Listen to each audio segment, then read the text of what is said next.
ان الحمد للہ والصلاة والسلام علی رسول اللہ وعلی آلہ واصحابہ واتباعہ ومن والاہ، اما بعد۔ محترم مشاہدین کرام، دینی ملی بھائیوں، بزرگوں اور اسلامی ماں اور بہنوں، السلام علیکم ورحمۃ اللہ وبرکاتہ۔ گزشتہ درسوں میں نماز کی شرطیں، نماز کے ارکان، واجبات اور سنتیں بیان کیے جا چکے ہیں۔ آج کے درس میں نماز میں جن کاموں سے روکا گیا ہے، یعنی مکروہات، اور جن کاموں کی اجازت دی گئی ہے، جائز یا مستحب کام وغیرہ، اختصار کے ساتھ آپ کی خدمت میں پیش کرنے کی کوشش کروں گا۔ نماز اللہ کی عبادت ہے، اللہ کا یہ مومنوں کے اوپر حق ہے، تو ہمارے اوپر یہ ضروری ہے کہ اللہ کے اس حق کو ہم صحیح طور پر ادا کرنے کی کوشش کریں۔ اللہ رب العزت نے ہمیں حکم دیا ہے، حافظوا علی الصلوات والصلاة الوسطی وقوموا للہ قانتین، کہہ کر کہ نمازوں کی محافظت کرو، اور بیچ کی نماز یعنی عصر کی نماز کی محافظت کرو، اور اللہ کے لیے خشوع و خضوع کے ساتھ، فرما برداری کے ساتھ، عاجزی و انکساری کے ساتھ کھڑے ہو جاؤ۔ اس آیت میں محافظت کا حکم دیا گیا ہے، نماز کی محافظت، نماز کے ارکان و واجبات و مستحبات کو ادا کرنے، اور نماز میں خلل ڈالنے والی چیزوں سے بچنے، اور نماز کو نبی صلی اللہ علیہ وسلم کے سکھلائے ہوئے طریقے پر ادا کرنے کا نام محافظت ہے۔ تو ہمیں ویسی ہی نماز پڑھنی ہے جیسی نماز اللہ کے رسول صلی اللہ علیہ وسلم نے پڑھ کر کے ہمیں سکھلائی ہے۔ اور نماز میں قنوت کا بھی حکم دیا گیا ہے، فرما برداری، عاجزی، انکساری، خشوع خضوع، نماز کی حالت میں مکمل طور پر اللہ رب العزت کی طرف متوجہ ہونے، اپنے دل، اپنی توجہ کو اللہ کی طرف لگانے کا حکم دیا گیا ہے۔ اس کے برعکس جو بھی چیزیں ہیں وہ منع ہیں۔ جن چیزوں سے نماز میں خلل پیدا ہو، خشوع خضوع میں کمی آ جائے، یا دیکھنے والا یہ سمجھے کہ یہ نماز نہیں پڑھ رہا ہے، نماز سے باہر کے کام نماز کی حالت میں منع ہیں۔ چنانچہ نماز کی حالت میں اپنے چہرے اور سینے کو قبلے سے پھیر کر کسی اور سمت کرنا منع ہے۔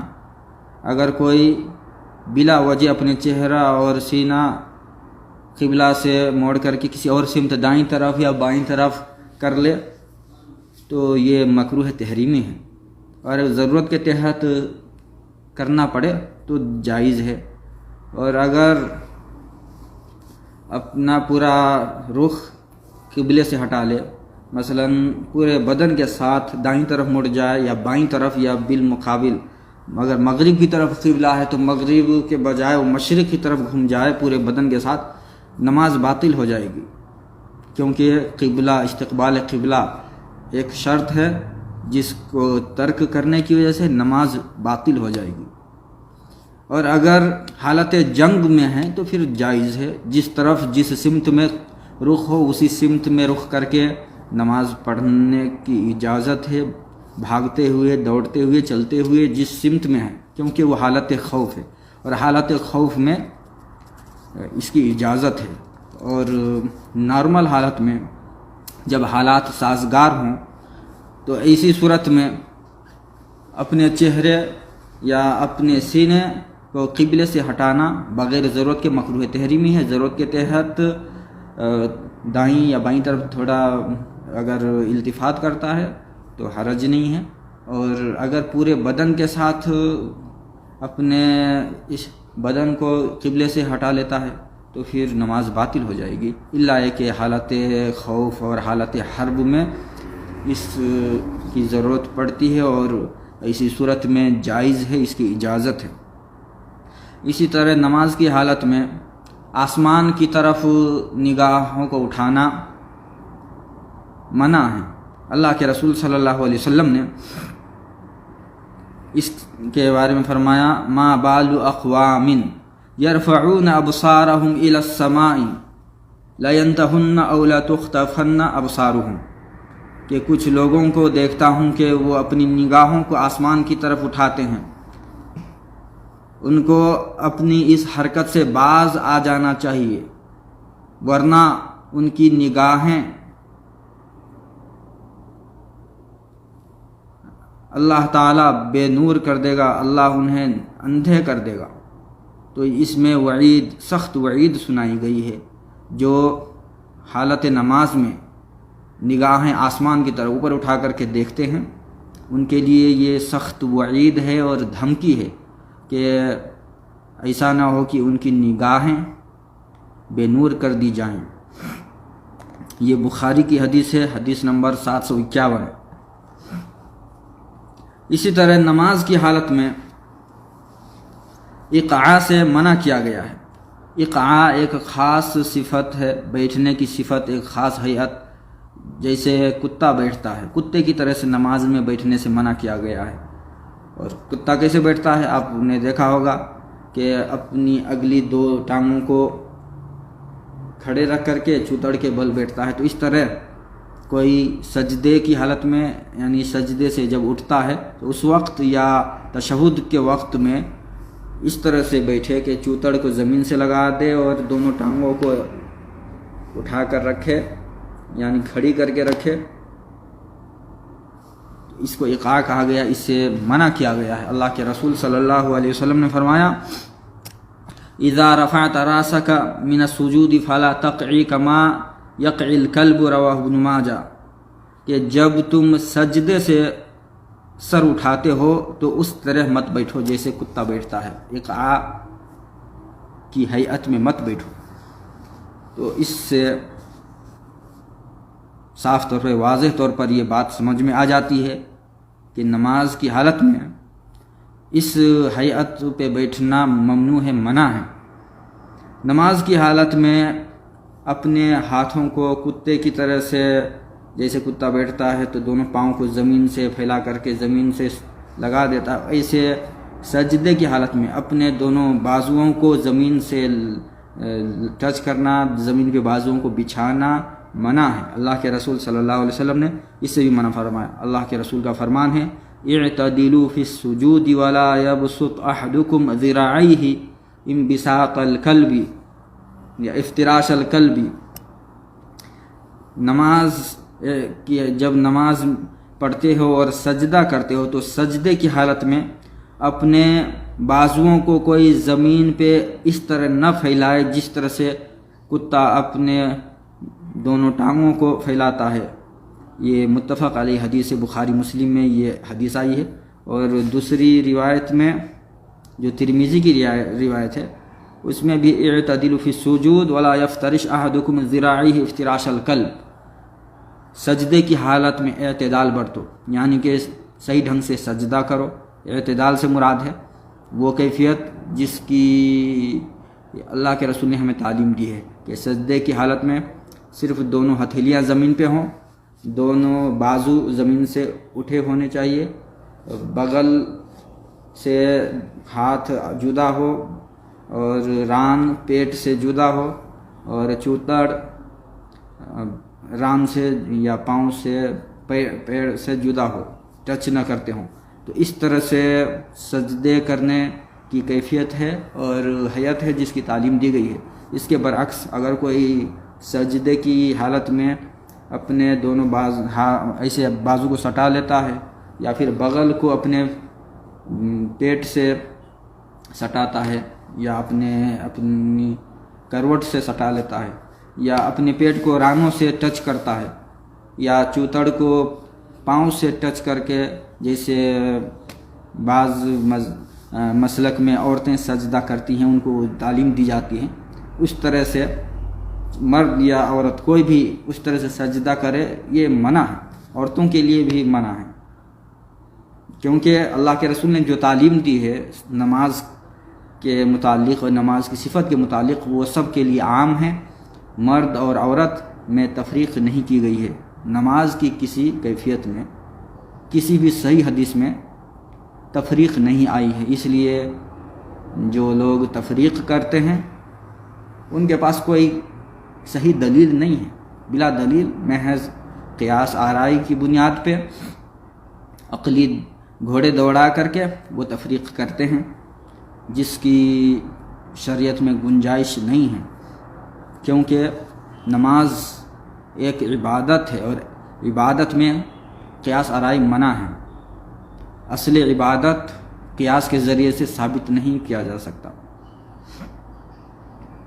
اسی طرح نماز کی حالت میں کھلواڑ کرنا اپنے کپڑے، داڑھی، ٹوپی یا کسی بھی چیز سے منع ہے، کیونکہ نماز عبادت کا کام ہے، اس میں صرف وہی کام کرنا ہے جس کا ہمیں حکم دیا گیا ہے۔ دنیاوی کام یا لا یعنی کام جس کا تعلق نماز سے نہیں ہے، ایسے کام سے ہمیں بچنا ہے۔ اور ایسی نماز کی حالت میں اپنے ہاتھوں کو کمر پہ رکھ کر کے کھڑے ہونا یا کمر کو ایسے پکڑ کر کے کھڑے ہونا منع ہے۔ نماز کی حالت میں کمر پہ ہاتھ رکھنے سے اللہ کے رسول صلی اللہ علیہ وسلم نے منع فرمایا ہے۔ یہ کفاروں سے مشابہت ہے یا متکبرین سے اس میں مشابہت ہے۔ متفق علیہ حدیث میں یہ ممانعت آئی ہے۔ اللہ کے رسول نے نہا رسول اللہ صلی اللہ علیہ وسلم ان یصلی الرجل متخصرا، یہ بخاری کی حدیث نمبر 1220، مسلم کی 545 نمبر کی حدیث ہے، جس میں کمر پہ ہاتھ رکھنے سے منع کیا گیا ہے۔ حالت نماز میں کمر پہ دونوں ہاتھ رکھ کر کھڑے ہونے سے منع کیا گیا ہے، تو یہ مکروہ تحریمی کے درجے میں ہے۔ اسی طرح نماز کی حالت میں انگلیوں کو چٹکھانا یا ایک ہاتھ کی انگلیوں کو دوسرے ہاتھ کی انگلیوں میں ڈالنا، اس سے بھی منع کیا گیا ہے، تشبیک سے منع کیا گیا ہے۔ نماز کی حالت میں کوئی اس طرح سے انگلیوں کو انگلیوں میں ڈالے، بلکہ نماز کے باہر بھی مسجد میں بیٹھنے کی حالت میں اس طرح سے تشبیک کر کے بیٹھنے سے بھی منع کیا گیا ہے۔ اور انگلیوں کو چٹکھانے سے مراد آپ جانتے ہیں، نماز کی حالت میں وہ سے لوگ کھیلتے ہیں، انگلی کو چٹکھاتے ہیں، اس سے منع کیا گیا ہے، یہ مکروہ تحریم کے درجے میں ہے۔ اور اسی طرح نماز اس حالت میں پڑھنا کہ ذہن کسی پریشانی کی وجہ سے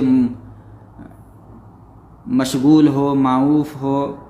دل نماز میں نہ لگتا ہو، خشوع خضوع میں کمی آ جاتی ہو، اس طرح کسی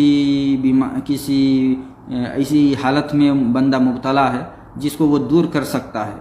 لیکن وہ اس حالت کو دور کیے بغیر نماز پڑھنا چاہے تو ایسی صورت میں نماز مکروہ ہے۔ مثلا کسی کو پیشاب کی ضرورت ہے، پخانے کی ضرورت ہے، قضاء حاجت کی ضرورت ہے، اگر وہ نہیں کرے گا، نماز میں داخل ہو اسی حالت میں، تو خشوع خضوع میں کمی آئے گی، اس کی توجہ نماز میں لگنے کے بجائے کسی اور طرف توجہ بھٹکے گی، اس لیے ایسی حالت میں نماز پڑھنے کے بجائے پہلے قضاء حاجت کرنی چاہیے۔ اسی طرح کسی کو سخت بھوک یا پیاس لگی ہو اور کھانا موجود ہو تو اس کے لیے یہ حکم ہے کہ پہلے کھا لے، پہلے پی لے، پیاس اور بھوک کو مٹائے، الا کہ روزے کی حالت میں تب تو منع ہے۔ اگر روزے کی حالت میں نہیں ہے، بھوک پیاس لگی ہوئی ہے، کھانا موجود ہے، پانی موجود ہے، تو اس کے لیے حکم ہے کہ پہلے کھائے پیے بعد میں نماز پڑھے۔ اگر کھانا پینا موجود ہے، حاضر ہے، اور کھائے پیے بغیر نماز پڑھتا ہے، نماز میں خشوع خضوع میں نماز کی کیفیت میں کمی پیدا ہوگی، اس لیے اس سے منع کیا گیا ہے۔ اللہ کے رسول صلی اللہ علیہ وسلم نے ایسے شخص کو جس کو پیشاب پیخانہ نے تنگ کر دیا ہو، اس کو نماز پڑھنے سے منع کیا، پہلے اس کو قضاء حاجت کا حکم دیا ہے۔ اسی جیسا کہ حدیث میں اللہ کے رسول صلی اللہ علیہ وسلم نے کہا کہ لا صلاۃ بحضرۃ طعام ولا هو يدافعه الاخبثان، لا صلاۃ بحضرۃ طعام، جب کھانا حاضر ہو، تیار ہو تو پہلے کھانا کھاؤ پھر نماز پڑھو، نماز درست نہیں یا نماز کے ثواب میں کمی کر دی جاتی ہے، نماز مکمل نہیں ہوتی اس شخص کی جو کھانا تیار ہو، کھانے کی خواہش ہو اور کھائے بغیر نماز پڑھے۔ اور اسی طرح جس کو اخبثان پیشاب پیخانے نے تنگ کر دیا ہو اور پیشاب پیخانہ کیے بغیر نماز میں داخل ہو جائے، اپنی حاجت کو پوری کیے ہوئے، اپنے آپ کو ہلکا کیے بغیر نماز میں داخل ہو جائے تو نماز اس کی نہیں، یعنی کہ نامکمل ہے، مکمل نماز نہیں ہوگی۔ یہ مسلم کی حدیث ہے، حدیث نمبر 560۔ اسی طرح نماز کی حالت میں اپنے جسم کے اعضاء سے گرد غبار جھاڑنے، کپڑے سے غبار جھاڑنے یا پیشانی سے مٹی یا زمین پہ کوئی گٹی وغیرہ اس کو بار بار پھونکنے سے منع کیا گیا ہے۔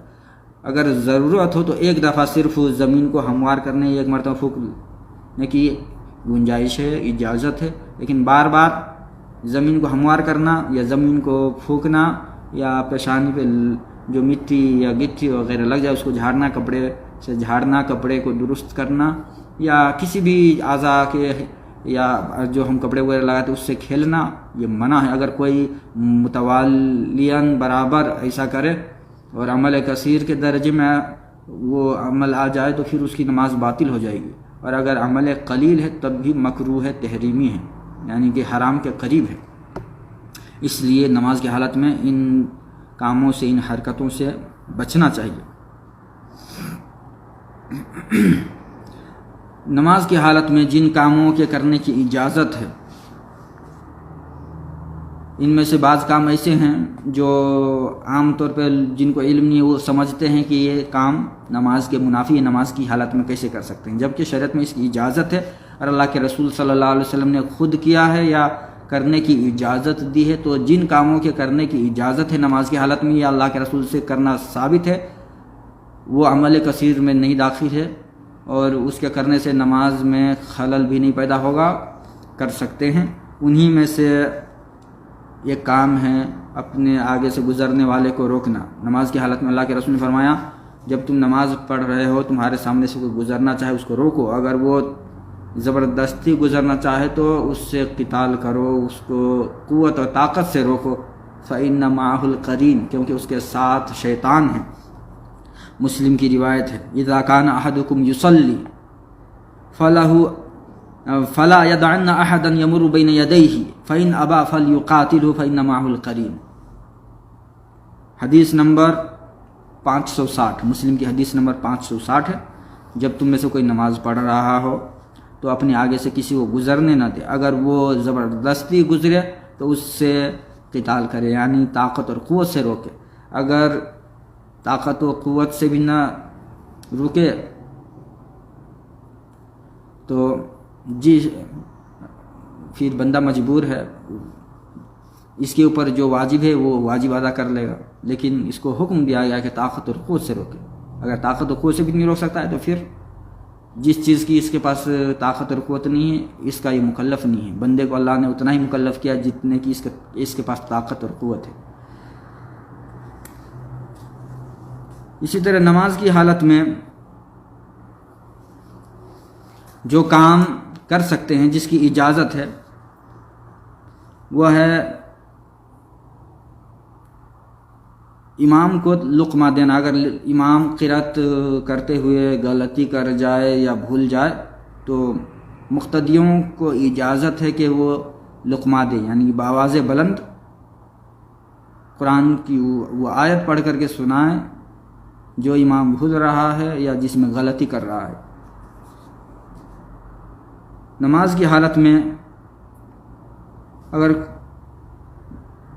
کسی چیز کو اپنے ساتھ اٹھا کر رکھنے کی ضرورت پڑے یا کپڑے لگانے کی ضرورت پڑ جائے، جیسے کپڑے بدن پہ رکھا ہوا ہے اور بٹن کھول کر کے رکھا ہے لیکن سخت سردی شروع ہو جائے اچانک یا اس کو سردی لگنے لگے، ایسی صورت میں اس کے لیے گنجائش ہے کہ بٹن لگا لیا، کپڑے کو درست کر لے سردی سے بچنے کے لیے، یا اپنے ساتھ جیسے اپنا بیگ اٹھا کر کے نماز پڑھ رہا ہے تو اس کے لیے گنجائش ہے بیگ اٹھا کر کے پڑھے، اس میں پیسے ہیں یا کوئی ضروری سامان ہے اور باہر میں نماز پڑھ رہا ہے، نیچے رکھنے پر اس کے ضائع ہو جانے کا ڈر ہے، ایسی صورت میں وہ اپنے بیگ کو اپنے ہاتھ میں اٹھا کر یا کندھے پہ اٹھا کر کے نماز پڑھ سکتا ہے، اور اگر اس کو بار بار نیچے رکھنے اٹھانے کی ضرورت پڑے، جب بھی رکوع میں جائے نیچے رکھ دے، پھر قیام کے لیے کھڑے ہو تو وہ اٹھا لے، تو اس کی بھی گنجائش ہے۔ اور یا چھوٹے بچے کو گود میں لے کر کے نماز پڑھنے کی ضرورت پڑ جائے، گھر میں کوئی اور نہ ہو، یا بچہ اگر اکیلے چھوڑ دیا جائے تو روئے گا، یا کسی طرح کے بچے کو نقصان پہنچ سکتا ہے، یا ویسے بھی عام حالت میں بھی کبھی کبھار، اس کا یہ مطلب نہیں کہ ہمیشہ بچے کو گود میں لے جا کر کے ہم نماز پڑھیں، بلکہ کبھی کبھار، اللہ کے رسول نے کبھی کبھار کیا ہے تو اس کو کبھی کبھاری پر محمول کیا جائے گا۔ اگر کبھی کبھار کوئی اپنے بچے کو لے کر کے گود میں نماز پڑھتا ہے تو اس میں کوئی حرج نہیں، کیونکہ اللہ کے رسول نے حضرت حسن اور حضرت حسین اور کبھی کبھی اور بھی دیگر بچوں کو اٹھا کر کے گود میں لے کر کے نماز پڑھنا ثابت ہے، تو اس میں کوئی حرج نہیں ہے۔ یہ عمل اللہ کے رسول نے کیا ہے، اور اللہ کے رسول صلی اللہ علیہ وسلم عبادت میں جو کام کرے وہ امتیوں کے لیے بھی اس کی اجازت ہے اور اس کا جواز ملتا ہے، الا کہ کوئی دلیل تخصیص آئے، اور اس تعلق سے کوئی دلیل تخصیص نہیں آئی ہے کہ اس عمل کو اللہ کے رسول کے ساتھ خاص مانا جائے، اس لیے اس عمل کو عام مانا جائے گا، تمام امتیوں کے لیے بھی اس کی گنجائش ہے اور اس کا جواز ہے۔ ہم بھی کبھی کبھار ایسا کر سکتے ہیں، اپنے بچے کو گود میں لے کر کے یا کسی ایسے ہی اپنے سامان کو اٹھا کر کے جس کی حفاظت مقصود ہو نماز پڑھیں، یا ایسے ہی قرأت کے لیے تراویح وغیرہ میں مصحف کی ضرورت پڑے، یا مصحف کوئی بندہ امام کے پیچھے لے کر کھڑے ہو تاکہ امام اگر بھول جائے، غلطی کرے تو اس کی اصلاح کرنے کے مقصد سے، لقمہ دینے کے مقصد سے، یا ویسے ہی خشوع خضوع پیدا کرنے کے لیے کہ امام جو قرأت کرے اس کو وہ دیکھے، قرأت جس سے اس کو خشوع خضوع اور تدبر میں مدد ملتی ہو، تو اس میں کوئی حرج نہیں ہے۔ اللہ کے رسول صلی اللہ علیہ وسلم کے صحابہ کرام اور حضرت عائشہ رضی اللہ تعالی عنہ سے اس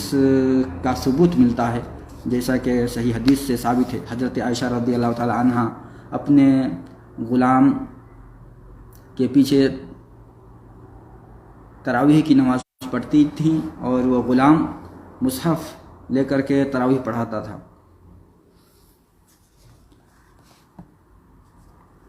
اسی طرح سے نماز پڑھتے وقت اگر کوئی قبلہ کے سمت میں دروازہ ہے اور وہ دروازہ بند کر کے نماز پڑھ رہا ہے، اس کا بچہ یا اس کی بیوی یا کوئی ایسے ہی شخص آ کر کے دروازے پر دستک دے تو وہ کچھ قدم آگے بڑھ کر کے دروازہ کھول دے، یا پیچھے کی طرف دروازہ ہو پیچھے واپس جا کر کے ایسے ہی پیچھے قدم چل کر دروازہ کھول دے، تو اس میں کوئی حرج نہیں ہے، اس کی بھی گنجائش ہے، کبھی کبھار ضرورت کے تحت کر سکتے ہیں، جیسا کہ اللہ کے رسول صلی اللہ علیہ وسلم سے صحیح حدیث سے ثابت ہے۔ اللہ کے رسول صلی اللہ علیہ وسلم نماز پڑھ رہے تھے، حضرت عائشہ رضی اللہ تعالیٰ نے دروازے پر دستک دی تو آپ نے دروازہ کھول دیا نماز کی حالت میں، تو اس کی بھی گنجائش ہے، اس کی دلیل موجود ہے، اس لیے اس کو عمل کثیر نہیں کہیں گے۔ اسی طرح نماز کی حالت میں کوئی صف کو درست کرنے کے لیے اگلی صف میں جگہ خالی ہو جائے، یا دائیں طرف بائیں طرف جگہ خالی ہو جائے، تو یہ مطلوب ہے، شریعتاً اس کا حکم موجود ہے کہ ہم صفوں کو درست کریں، تو نماز کی حالت میں بھی صفوں کو درست کرنے کے لیے آگے پیچھے یا دائیں طرف چل کر کے یا بائیں طرف کچھ قدم اٹھا کر کے جانا پڑے صفوں میں خلا کو بھرنے کے لیے، تو اس کی گنجائش ہے، اس کی اجازت ہے۔ ایک صحابی آ کر کے پیچھے ہی اللہ کے رسول نماز پڑھا رہے تھے، پیچھے اس نے صف سے پیچھے ہی رکوع کر لیا اور چلتے ہوئے صف میں آگے بڑھ گئے۔ اللہ کے رسول صلی اللہ علیہ وسلم نے اس کو یہ نہیں کہا کہ تمہاری نماز نہیں ہوئی، بلکہ کہا کہ تمہاری نماز ہو گئی، لیکن ایسا پھر سے بعد میں نہ کرنا، یعنی کہ اکیلے صف بندی نہ کرنا۔ لیکن آپ صلی اللہ علیہ وسلم نے اس سے منع نہیں کیا کہ تم کیوں چلے ہو، بلکہ اس بات سے منع کیا کہ اکیلے کیوں صف بندی کر لیے، آئندہ اکیلے صف بندی نہ کرنا۔ اور جہاں تک پیچھے سے آگے چلنے کی ضرورت پڑی تو اس پر اللہ کے رسول نے نہ اعتراض کیا، نہ اس پہ کوئی تنبیہ کی ہے، بلکہ اللہ کے رسول نے خود اپنے عمل سے اس کے جواز کی دلیل ہمیں فراہم کی ہے، آپ نے دروازہ کھول کر کے ہمیں اس کی گنجائش اور اس کی اجازت دی ہے۔ ایسے ہی نماز کی حالت میں اگر کسی کو معلوم ہو کہ اس کے کسی کپڑے یا جوتے وغیرہ میں گندگی لگی ہوئی ہے، اس کو اتارنے کی ضرورت پڑے اتار سکتے ہیں۔ اللہ کے رسول صلی اللہ علیہ وسلم نماز پڑھا رہے تھے، آپ صلی اللہ علیہ وسلم کے ساتھ صحابہ کرام بھی نماز پڑھے تھے، اور جوتے میں سب پہلے نماز پڑھتے تھے کیونکہ کچی مسجد تھی اور ان کے یہاں پہ اس طرح سے دریچے یا قالین وغیرہ کا انتظام نہیں ہوتا تھا، تو جوتے چپل میں نماز پڑھتے تھے۔ اللہ کے رسول کو جبرائیل امین نے بحالت نماز آ کر یہ خبر دی کہ آپ کے جوتے میں گندگی لگی ہوئی ہے۔ آپ نے حالت نماز میں ہی جوتوں کو نکال کر رکھ دیا۔ صحابہ کرام نے دیکھا دیکھی جوتوں کو نکال دیا، یہ سوچ کر کے کہ شاید یہ نیا حکم آیا ہو۔ پھر نماز کے بعد آپ نے صحابہ سے پوچھا تم لوگوں نے ایسا کیوں کیا؟ تو انہوں نے بتلایا کہ آپ کے دیکھا دیکھی ہم نے کیا ہے۔ تو آپ نے فرمایا کہ جبرائیل امین نے مجھے خبر دی ہے کہ میرے جوتوں میں گندگی لگی ہوئی، اس لیے میں نے اتار دیا۔ تو اس حدیث سے کئی ایک باتیں ثابت ہوتی ہے۔ ایک تو یہ کہ نماز کی حالت میں جوتے پہن کر کے چپل پہن کر کے اگر کوئی نماز پڑھتا ہے اس میں کوئی حرج نہیں ہے۔ بہت سے لوگ اس پہ اعتراض کرتے ہیں، تو وہ کم علمی کی وجہ سے یا پھر وہ دین میں غلو کرنے کی وجہ سے اور غلو کے شکار ہونے کی وجہ سے ایسا کرتے ہیں اور اس حدیث کی تعویل کرتے ہیں یا حدیث کا انکار کر دیتے ہیں۔ اور دوسرا مسئلہ اسے یہ بھی ثابت ہوتا ہے کہ اللہ کے رسول صلی اللہ علیہ وسلم علم غیب مطلق نہیں رکھتے تھے۔ غیب مطلق کا علم آپ کو حاصل نہیں تھا۔ غیب مطلق کا مطلب جس غائب اور ایسی چیز کا علم جو انسان اپنے حواس خمسہ سے حاصل نہیں کر سکتا، اس کا علم بغیر ذریعے کے حاصل کرنا، اس کو غیب مطلق کہا جاتا ہے۔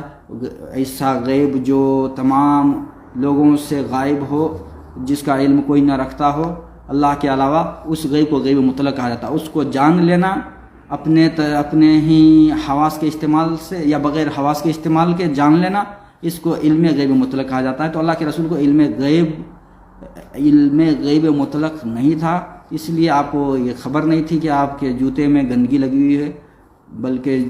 خبر جب ملتی ہے آپ کو، جبریل نے آ کر کے خبر دی، تب جا کر کے آپ کو پتہ چلا۔ اور اس یہ بھی پتہ چلتا ہے کہ اللہ کے رسول صلی اللہ علیہ وسلم کے اوپر جبرائیل امین آ کر کے ایسی چیزوں کی خبر دیتے تھے جو اللہ کے رسول کو معلوم نہیں ہوا کرتا تھا، اور بتا دینے کے بعد معلوم ہوا کرتا تھا۔ تو بتلا دینے سے جو معلوم ہو جائے تو اس کو غیب نسبی کہا جاتا ہے، نہ کہ غیب مطلق۔ غیب نسبی کا مطلب جاننے والے کے لیے غیب نہ ہو، نہ جاننے والے کی نسبت سے غیب ہو۔ اللہ کے رسول صلی اللہ علیہ وسلم کو جس پوشیدہ چیز کی خبر دی جاتی تھی، پھر وہ آپ کے لیے غیب نہیں، لیکن دیگر امت کے لیے، صحابہ کے لیے وہ غیب ہے کیونکہ ان کو معلوم نہیں، تو ان کی نسبت سے غیب ہے، اس لیے اس کو غیب نسبی کہا جاتا ہے۔ تو غیب نسبی کا علم اللہ کے رسول کو یا غیب نسبی آپ کو عطا کیا گیا ہے اور جتنا غیب نسبی آپ کو عطا کیا گیا اور کسی کو نہیں عطا کیا گیا ہے پوری امت میں، اور پوری امت اور تمام مخلوق میں، تمام انبیاء کرام میں آپ کو سب سے زیادہ غیب نسبی عطا کیا گیا، لیکن غیب مطلق ذرہ برابر بھی آپ کو عطا نہیں کیا گیا، کیونکہ غیب مطلق ہی اللہ کے ساتھ خاص ہے۔ اسی حدیث سے یہ بھی ہمیں معلوم ہوتا ہے، اور اس حدیث سے یہ بھی معلوم ہو جاتا ہے کہ اللہ کے رسول صلی اللہ علیہ وسلم نے نماز کی حالت میں اس عمل کو کیا ہے، تو اس عمل کے جواز کی دلیل ملتی ہے۔ اگر جوتے کے بجائے کسی کو کسی اور چیز میں، اس کے گترے میں، اس کی ٹوپی میں، اس کے کسی اور ایسے کپڑے میں جس کو وہ نماز کی حالت میں اتار سکتا ہے، اور نماز ستر عورت کے منافی نہیں ہے، تو وہ اس کپڑے کو اتار سکتا ہے جس میں گندگی لگی ہوئی ہے، اگر نماز کی حالت میں معلوم ہو جائے تو۔ اگر نماز ادا کر لینے کے بعد معلوم ہو تو پھر اس کے اوپر اعادے کا حکم نہیں ہے، پھر وہ اعادہ نہیں کرے، اس کی نماز ہو گئی۔ نماز کی حالت میں معلوم ہو جائے تو اس کو گندگی کو دور کر دینا ہے، نماز ادا کر لینے کے بعد معلوم ہو تو اس کے اوپر کوئی اعادے کا حکم نہیں ہے، اس کی نماز ہو گئی۔ اسی طرح نماز کی حالت میں اگر کوئی استئذان یعنی اجازت طلب کرے یا سلام کرے تو اشارتاً اس کو اجازت دے یا اشارتاً جواب دے، اس میں کوئی حرج نہیں ہے، اور نمازی کو سلام کرنے میں بھی کوئی حرج نہیں ہے۔ اگر کوئی مسجد میں یا کہیں جائے، کسی کو نماز پڑھتے دیکھے اور اس کو معلوم ہو کہ اس کو یہ حکم معلوم ہے، یہ میں سلام کروں گا تو سلام کا جواب نہیں دے گا، کیونکہ اس کو معلوم ہے اس کا حکم کہ نماز کی حالت میں بول کر کے جواب دینا منع ہے، تو ایسے بندے کو ہم سلام کر سکتے ہیں۔ اور جس کو سلام کیا جائے وہ اشارتاً جواب دے گا، یا پھر یہ بھی اس کے لیے درست ہے کہ سلام پھیرنے کے بعد جواب دے، لیکن بول کر کے جواب دینے سے نماز باطل ہو جائے گی۔ اس کی بھی ہمیں صحیح حدیثوں سے دلیل ملتی ہے۔ نماز کی حالت میں اگر انسان کی اپنی جان کا خطرہ، انسان کو اس کی جان پہ خطرہ منڈلانے لگے، خطرہ لاحق ہو، جیسے سانپ، بچھو وغیرہ، یا آگ، جہاں نماز پڑھا ہے آگ لگ جائے، تو اس کے لیے درست ہے کہ وہ نماز چھوڑ کر کے نکلے اور بعد میں اس کی قضا کرے، نماز پھر سے پڑھے۔ اور اگر وہ نماز کی حالت ہی میں بچھو یا سانپ کو قبلہ سے رخ موڑے بغیر مار سکتا ہے تو وہ سانپ کو یا بچھو کو جیسے اپنے جوتے سے رگڑ دے، یا سامنے میں لاٹھی ہے جس سے وہ اٹھا کر کے بغیر چہرے کو قبلہ سے ہٹائے مار سکتا ہے، مار دے، نماز جاری رکھے، اس میں کوئی حرج نہیں ہے۔ اللہ کے رسول صلی اللہ علیہ وسلم نے اس کی اجازت دی ہے، اذا نابکم شیء فی صلاتکم فلیسبح الرجال ولتصفق النساء۔ نماز کی حالت میں اگر کوئی ایسی بات پیش آ جائے جس میں تنبیہ کی ضرورت ہو تو مردوں کو سبحان اللہ کہنے کا حکم ہے، عورتوں کو تصفیق، اپنے ہاتھ پہ ہاتھ مار کر کے آواز پیدا کرنے کا حکم ہے۔ نماز کی حالت میں امام رکعتوں میں زیادہ رکعت، جیسے 5 رکعت کے لیے کھڑے ہو جائے، یا 2 رکعت کے بعد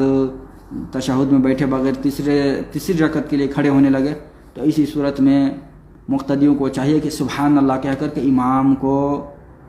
یاد دلائے، امام کو تنبیہ کرے۔ اور اگر عورتیں نماز پڑھ رہی ہیں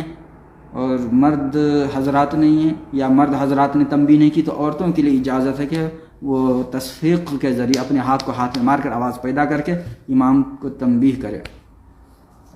اس کی بھی اجازت ہے، لیکن بولنا منع ہے۔ ایسے ہی نماز کی حالت میں ایک رکعت میں سورہ فاتحہ کے بعد ایک ہی رکعت میں کئی صورتیں ملانا بھی درست ہے، اور ایک سورہ کو کئی رکعتوں میں پڑھنا، 2 رکعتوں میں پڑھنا بھی درست ہے، یا ایک ہی سورہ کو دونوں رکعت میں، جیسے 4 رکعت والی نماز میں شروع کی رکعت میں سورہ فاتحہ کے بعد کوئی سورہ ملانا سنت ہے۔ اگر کسی نے صرف ایک ہی سورہ کو سورہ فاتحہ کے بعد دونوں رکعتوں میں اسی سورہ کو پڑھتا ہے، کوئی حرج نہیں۔ کسی کو صرف 2 صورتیں یاد ہیں، سورہ فاتحہ، سورہ اخلاص، اور وہ 2 رکعتوں میں انہی دونوں کو پڑھتا ہے، سورہ فاتحہ کے بعد سورہ اخلاص پہلی رکعت میں پڑھتا ہے، دوسری رکعت میں بھی سورہ فاتحہ کے بعد سورہ اخلاص پڑھتا ہے، کوئی حرج نہیں، اس کی اجازت ہے۔ ایسے ہی نماز میں بے ترتیب قرأت کرنا، یعنی کہ پہلی رکعت میں بعد والی صورت پڑھنا، پہلی اور دوسری رکعت میں پہلی والی صورت پڑھے، کوئی حرج نہیں، یا کسی سورہ کا ابتدائی حصہ کسی رکعت میں پڑھے اور کسی میں بیچ کا حصہ یا آخری کا حصہ، جس طرح سے قرأت کرے جس میں معنی میں خلل پیدا نہ ہو، اس کی گنجائش ہے۔ اللہ تعالیٰ نے فرمایا فقرؤ ما تیسر من القرآن، فقرؤ ما تیسر من، قرآن میں سے جو تمہیں میسر ہو، آسانی سے پڑھ سکتے ہو وہ پڑھو۔ اور اللہ کے رسول سے اس طرح ثابت بھی ہے، بعض حدیثوں میں اپنے بے ترتیب قرأت کی ہے۔ تو جو بے ترتیب قرأت کو مکروہ کہتے ہیں، ان کے پاس کوئی خاص صحیح دلیل نہیں ہے، صحیح دلیل سے اس کا جواز ملتا ہے۔ تو یہ وہ کام ہیں جن کو نماز کی حالت میں کرنے کی اجازت ہے، بلکہ بعض ایسے کام ہیں جو اس میں مستحب اور بعض دفعہ تو واجب ہو جاتا ہے۔ مثلا نماز کی حالت میں اگر کوئی اندھے کو دیکھے کہ وہ جا رہا ہے اور آگے میں گڈھا ہے، گڈھے میں گر جائے گا، تو اس کو پہلے سبحان اللہ کہہ کر کے تنبیہ کرے۔ اگر وہ نہ ہٹے تو پھر ایسی صورت میں اس کے اوپر واجب ہے کہ اپنی نماز توڑ کر کے اس کو بچائے، یا کسی کو پانی میں غرق ہوتے ہوئے دیکھے تو اس کے اوپر واجب ہے کہ اپنی نماز کو توڑ کر کے پانی میں ڈوبنے والے کو بچائے، یا خود اپنی جان کو بچانے کی ضرورت پڑ جائے تو اس کے اوپر واجب ہے اپنی جان کو بچائے، نماز کو توڑ کر کے ہی کیوں نہ بچانے کی ضرورت پڑ جائے۔ تو اس طرح نماز کی حالت میں ان بعض کاموں سے منع کیا گیا ہے، بعض کاموں کی اجازت دی گئی ہے۔ اللہ رب العزت ہمیں صحیح ڈھنگ سے نماز پڑھنے کی توفیق عطا فرمائے، آمین۔ وصلی اللہ وسلم وبارک علی نبینا محمد۔